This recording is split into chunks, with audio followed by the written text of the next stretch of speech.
So my favourite Six Nations memory was in 2013 when we played against France. We had to win that match to be in with a shot to then go on to Italy to claim the Grand Slam.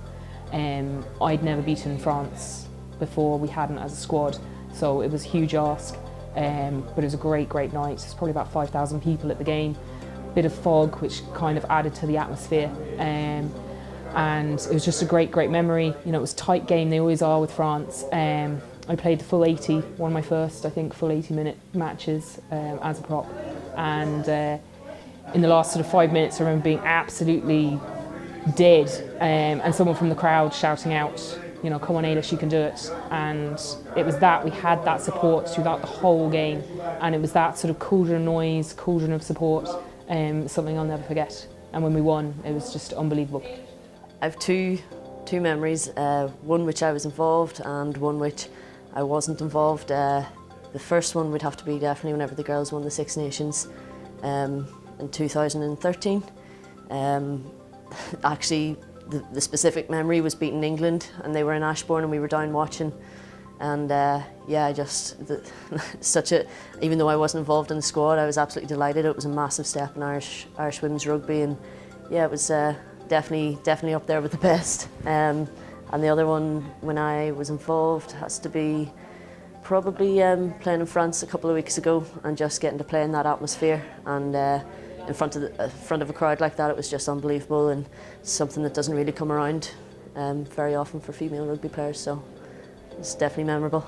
My favourite Six Nations moment was the Grand Slam in Paris, so it was 2013.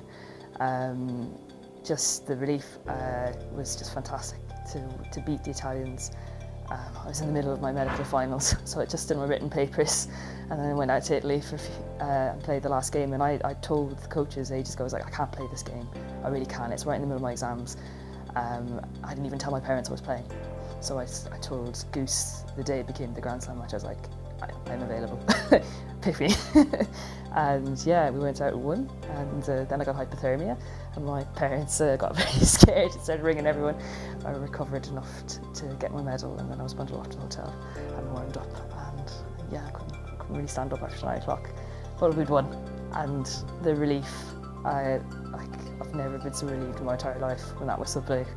My favourite Six Nations memory is probably the predictable choice last year, the end of the championship in Scotland, when we were playing our last fixture, and full-time whistle, we knew we were the Six Nations champion winners, so that was fantastic. I had played, I think, maybe 50-60 minutes or so of the game, so I was sitting on the bench when the full-time whistle went, and I remember looking across at the bench, which was those of us that were left on the bench, which was myself and Spence and Ailish, and just having a wry smile to myself. It was one of those moments that you don't expect to happen to you, so it was class.